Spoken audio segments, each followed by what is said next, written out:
فرشتوں کا سوال کرنا جب بندہ اپنی قبر میں رکھ دیا جاتا ہے تو اس کے ساتھی پیٹ موڑ کر لوٹ رہے ہوتے ہیں تو وہ ان کے جوتوں کی آواز سنتا ہے۔ سرکار دو عالم نے فرمایا کہ میت کے پاس قبر میں دو فرشتے آتے ہیں جو اس کو بٹھا کر سوال کرتے ہیں کہ تیرا رب کون ہے؟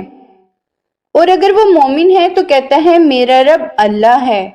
پھر وہ پوچھتے ہیں کہ تیرا دین کیا ہے؟ وہ جواب دیتا ہے کہ میرا دین اسلام ہے۔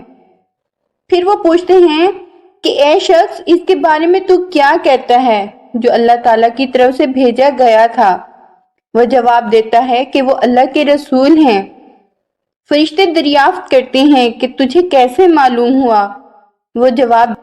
وہ جواب دیتا ہے کہ میں نے اللہ کی کتاب پڑھی، اس پر ایمان لایا۔ جب وہ صحیح جواب دیتا ہے تو اللہ کا ایک منادی آسمان سے پکار کر کہتا ہے کہ میرے بندے نے سچ کہا، اس کے لیے جنت کا بچھونا بچھا دو اور اس کو جنت کا لباس پہنا دو اور اس کے لیے جنت کا ایک دروازہ کھول دو۔